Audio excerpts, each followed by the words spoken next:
started the first night Maya moved into her new apartment, a modest one-bedroom unit tucked in an aging complex just outside the city. The place was quiet, maybe too quiet. She liked that at first. No traffic noise, no shouting neighbors, just the faint hum of the refrigerator and the ticking of the kitchen clock. But at 2:13 a.m., something woke her up. A soft, rhythmic flicker of light pressed against her bedroom wall, bleeding through the blinds. Someone across the narrow alley had their lamp turning on and off. On and off. On and off. Perfectly timed, Maya peered through the slats. The window opposite hers belonged to apartment 3B, a small unit rumored to be vacant. The light continued to pulse, slow and steady, illuminating the silhouette of a figure standing motionless behind the curtain. Maya watched for a minute, maybe two, before the lamp clicked off and the darkness returned. Her breath caught as she realized she couldn't see the figure anymore, not even the faint outline.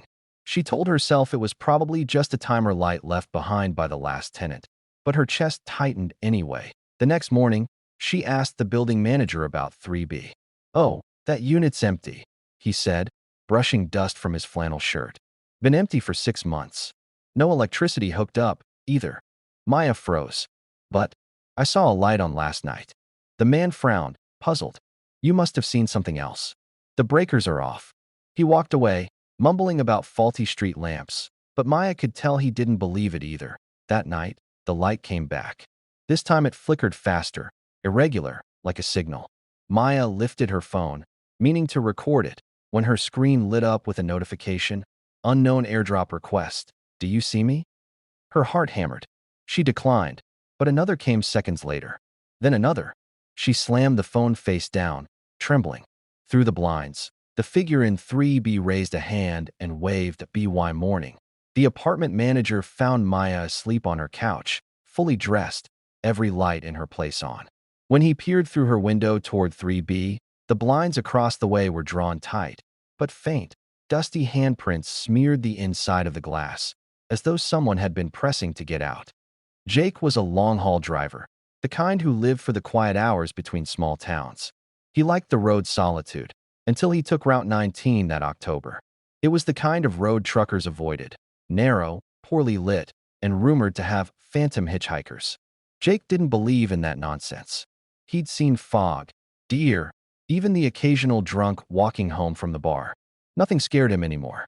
That changed around 3 a.m., when his CB radio crackled with static, then a whisper. "You missed her." Jake frowned, tapping the radio. "Who's this?" Silence. Then a soft laugh. "She's still waiting for you." He shut it off, unnerved but focused. The fog thickened, wrapping around his headlights like gauze. And then he saw her, a woman standing by the roadside, barefoot, wearing a pale nightgown that clung to her skin. She didn't move, just stood there with her head tilted, watching him pass.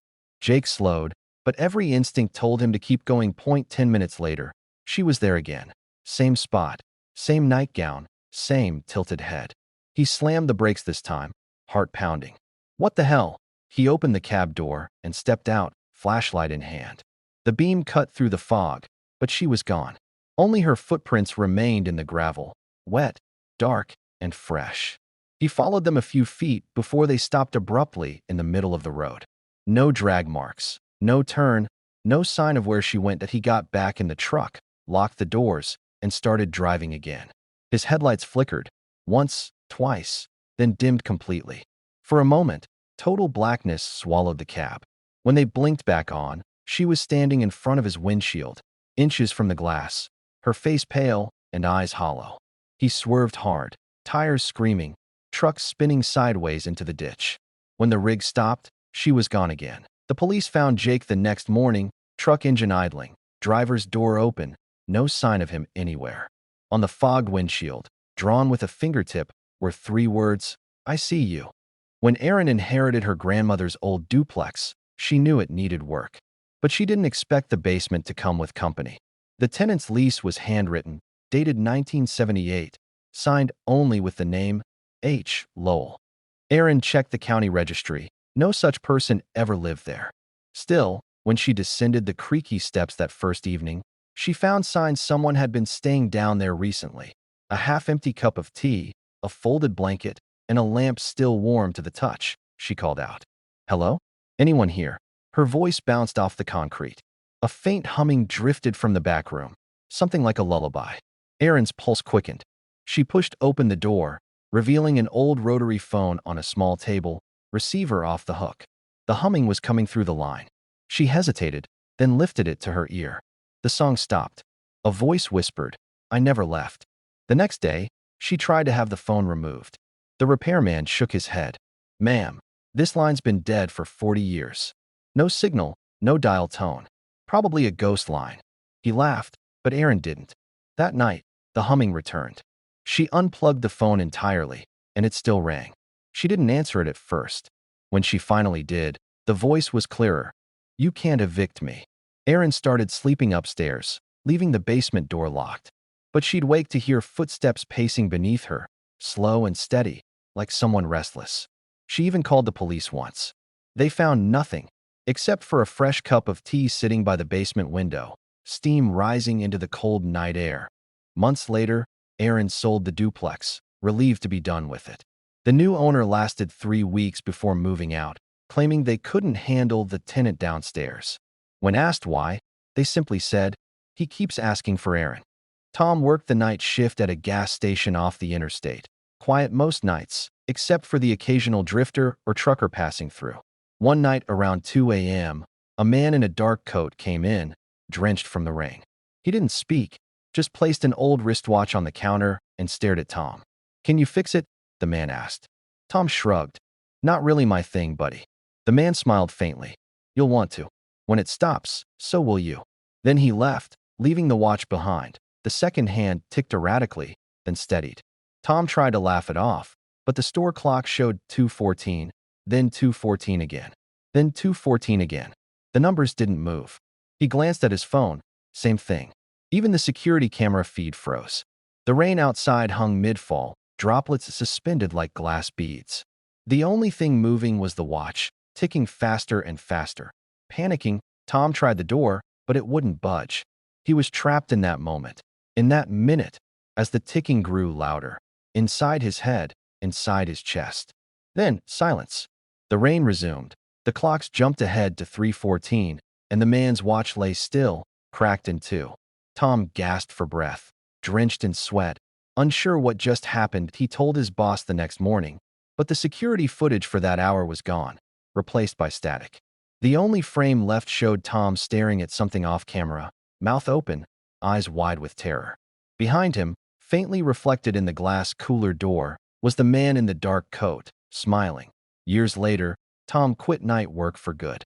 But sometimes, when he checks the time late at night, his watch hesitates, the second hand pausing, just for a breath, before it moves again. The story spread like wildfire online. The flickering apartment light, the phantom on Route 19, the humming tenant, the frozen hour. People began calling them the true four, eerie tales with too many matching details to be coincidence. But one listener, a late-night radio host named Lila, decided to dig deeper.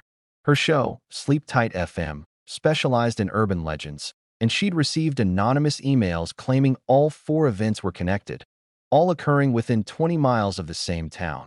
Lila drove there one night, determined to find proof. Her first stop was the old apartment complex, the Unit 3B, condemned. But inside, she found a dusty airdrop request pop up on her laptop screen. Welcome back. She froze. Every hair on her arm stood up. Then she heard humming, faint, distant, from somewhere upstairs. Following the sound, she reached an attic door slightly ajar.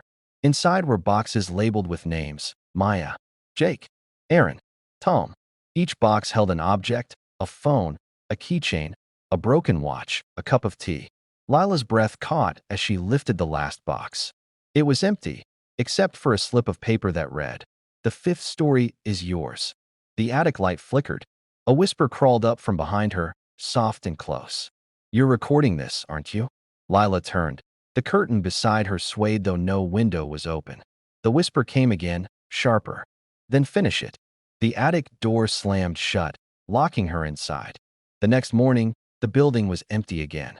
But her voice went live that night anyway. A calm, steady broadcast that ran exactly 3 hours long. The final words, before the static took over, were, Sleep tight. I never left.